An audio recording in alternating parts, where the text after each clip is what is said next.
E aí, pessoal que está na batalha dos concursos, Lei de Responsabilidade Fiscal, um tema que, nossa, decide prova, né? Hoje, a gente vai mergulhar de cabeça nos artigos 15, 16 e 17, que são o coração do controle da criação de despesas. O objetivo aqui é bem simples, fazer com que esses artigos virem seus aliados na hora da prova, e não uma casca de banana. Vamos lá? Nosso caminho aqui é bem direto ao ponto. Primeiro, a gente vai pegar a lógica por trás desse controle todo. Depois, vamos dissecar cada artigo. O 15, que é tipo chefão, o 16, com aquele checklist que vale para tudo, e o 17, que aperta o cerco para os gastos de longo prazo. E claro, no final, aquele resumão para fixar tudo na memória para a prova.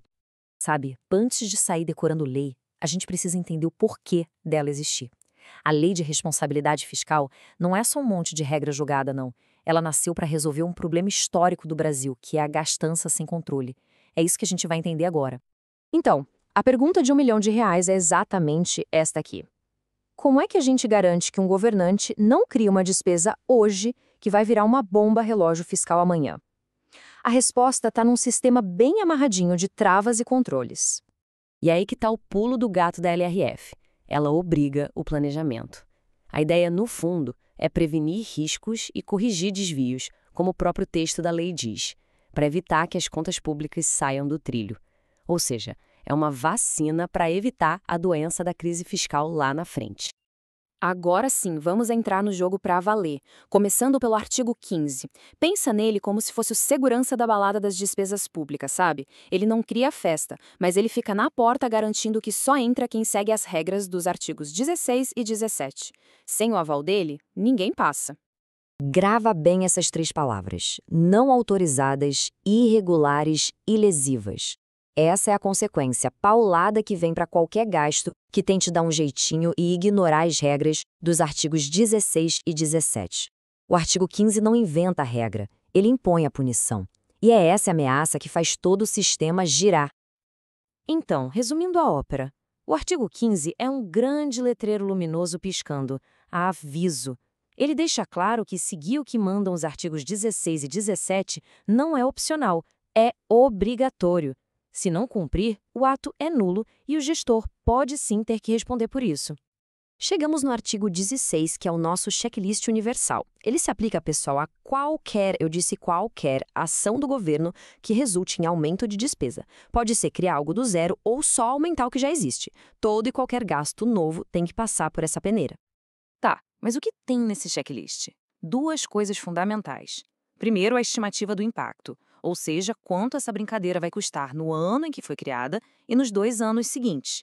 E segundo, uma declaração formal assinada pelo ordenador da despesa, dizendo que ela se encaixa no orçamento. Vamos olhar de perto a primeira parte dessa declaração, a tal da adequação. O que isso quer dizer na prática? Significa que o dinheiro para pagar essa conta já tem que estar lá, reservado, com o nome e sobrenome na lei orçamentária daquele ano, a LOA. E tem que ser suficiente, claro. Beleza, o dinheiro está lá. E a segunda parte, a compatibilidade. Aqui o olhar é mais estratégico. A despesa não pode ser uma coisa aleatória. Ela tem que estar de acordo com o plano de voo do governo, que está lá no Plano Plurianual, o PPA, e na Lei de Diretrizes Orçamentárias, a LDO. E atenção aqui, dica de ouro para a prova. O parágrafo 4º do artigo 16 é claríssimo. Sem cumprir essa listinha de exigências, o governo não pode nem começar uma licitação, não pode contratar um serviço, não pode fazer nada. É uma trava bem prática e muito poderosa. Muito bem. Se o artigo 16 é a regra geral para todo mundo, o artigo 17 é uma camada extra de segurança. É um checklist mais parrudo, vamos dizer assim. Ele serve para um tipo bem específico de despesa, aquelas que criam compromisso por um longo tempo. E que tipo de despesa é essa? A lei dá um nome para ela: obrigatória de caráter continuado.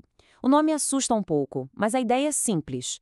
Pensa num novo benefício social ou num aumento permanente de salário para servidores. É qualquer gasto que vira uma obrigação para o governo por mais de 2 anos.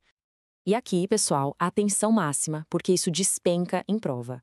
As regras do artigo 17 não substituem as do artigo 16.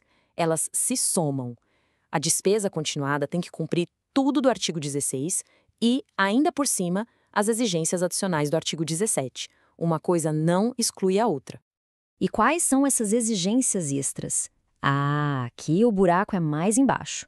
Além de tudo aquilo que o 16 já pede, o gestor precisa mostrar de onde vai sair o dinheiro e provar que esse gasto novo não vai bagunçar as metas fiscais.